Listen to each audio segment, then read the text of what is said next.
Hello there, this is John, and welcome to day 90 of 100 Days of Making Comics, the little video series in which I detail how my comic book, Phosphor, is coming to life.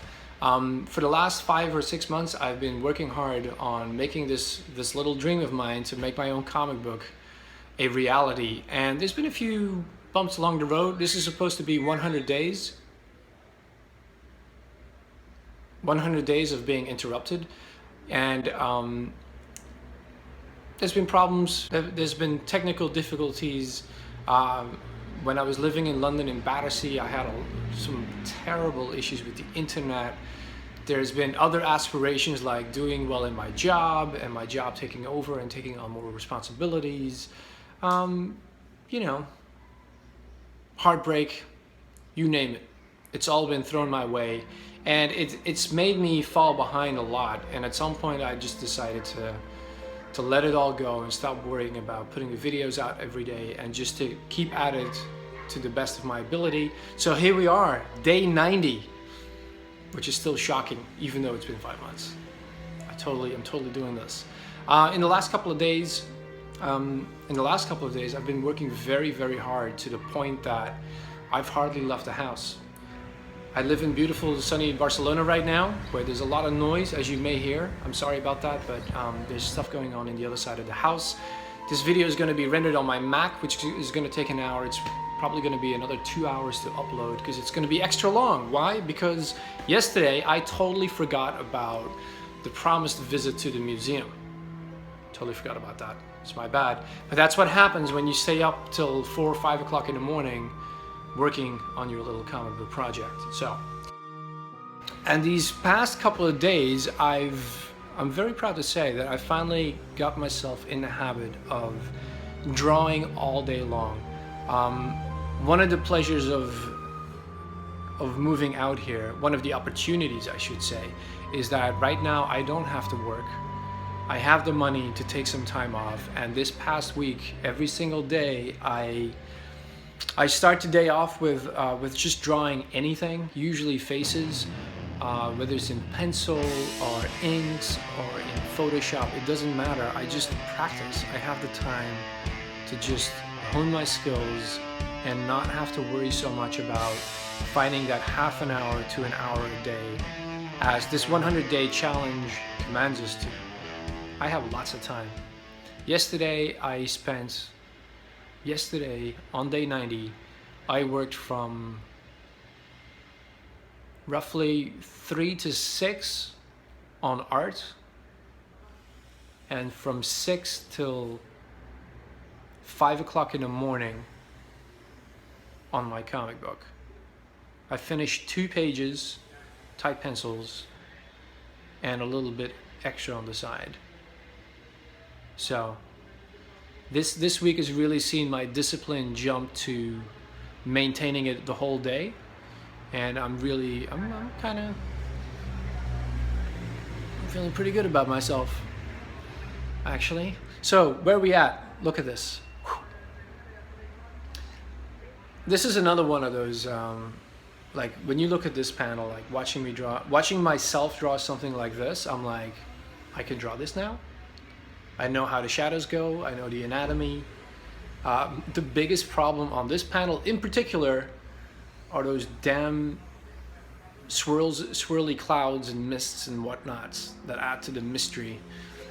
I still can't do it, man. I'm gonna have to look up some serious reference for those guys because I'm having a hard time. I forget which page this is. I'm only gonna show one page in this time lapse before we get to the museum,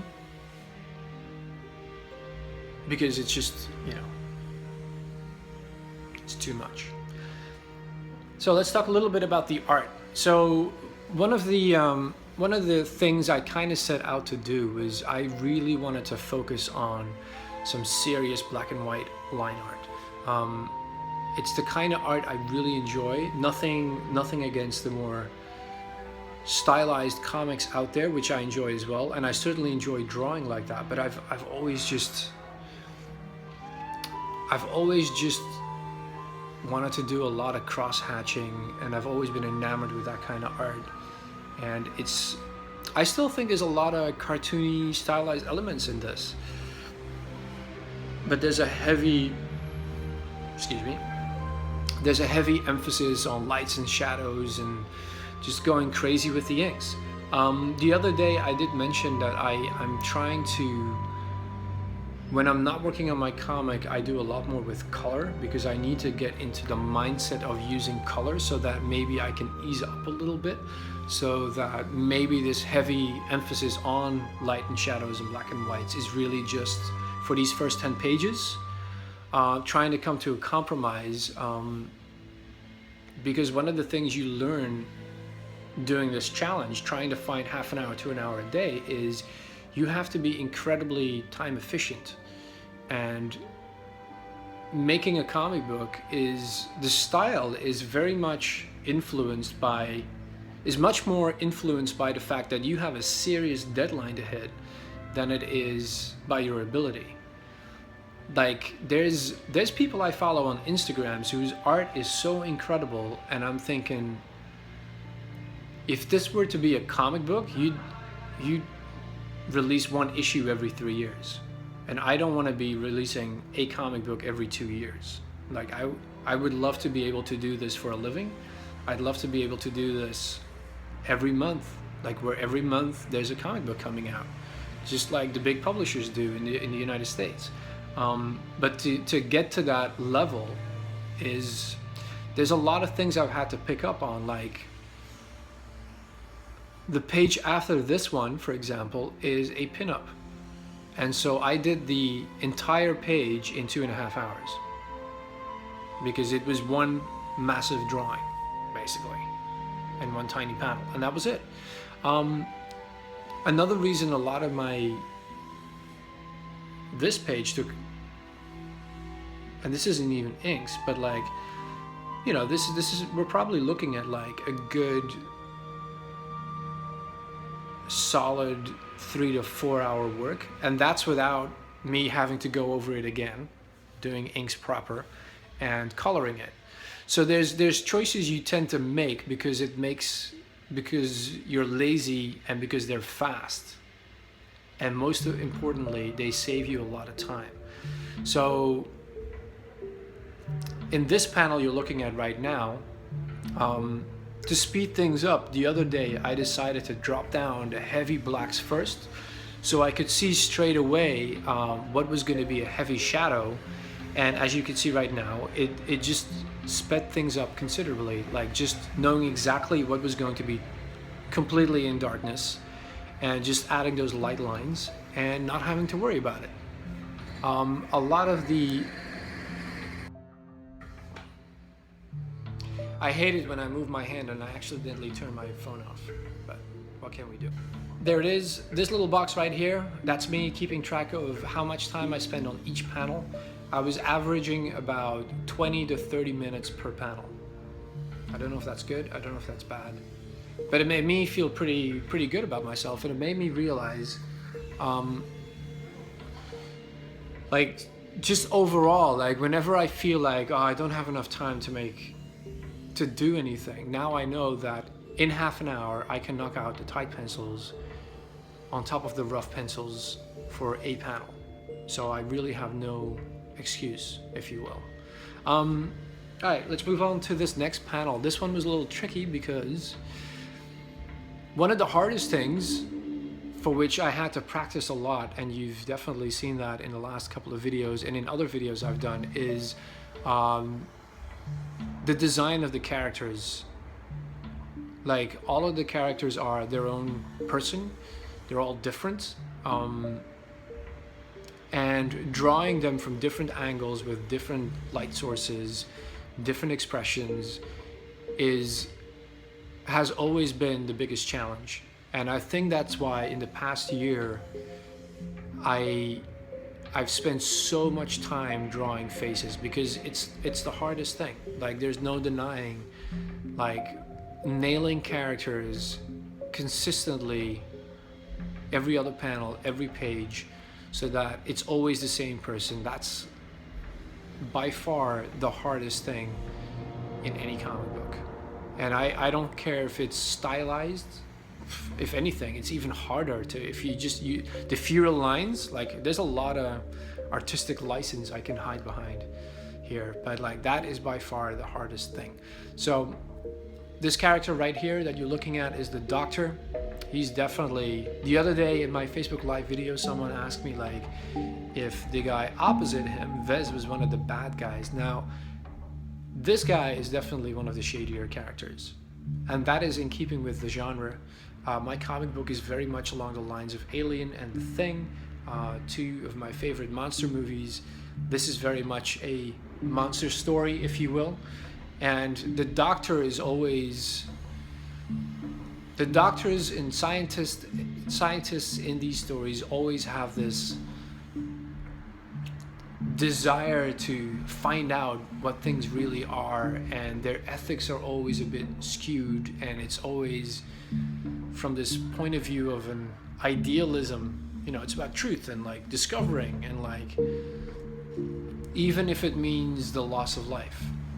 And so this guy is gonna, I get to play with that archetype, if you will.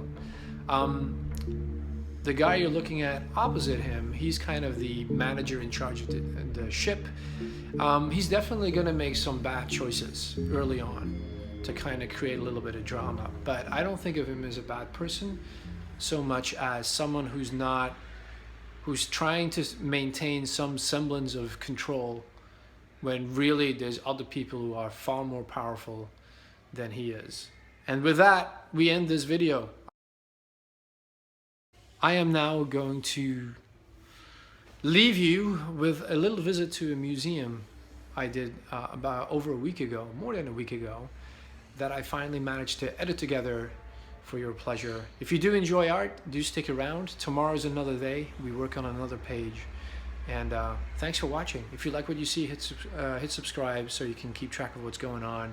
Remember, there's lots more of us. There's the Thud 100s. You can find us on Facebook. I'll be sure to put some links down below. And see you tomorrow.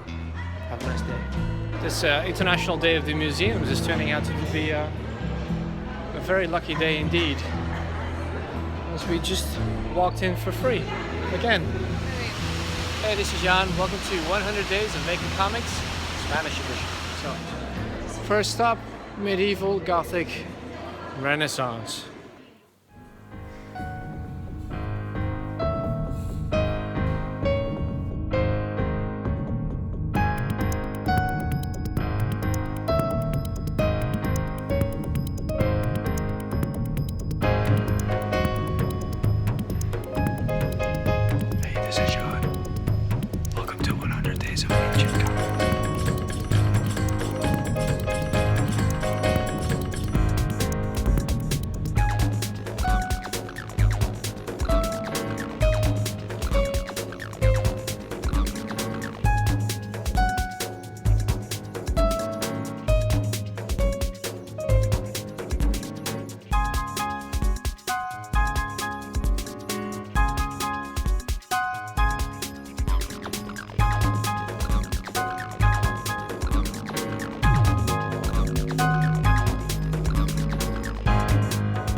Pretty good burn. It's the price you pay moving to hot, warm countries.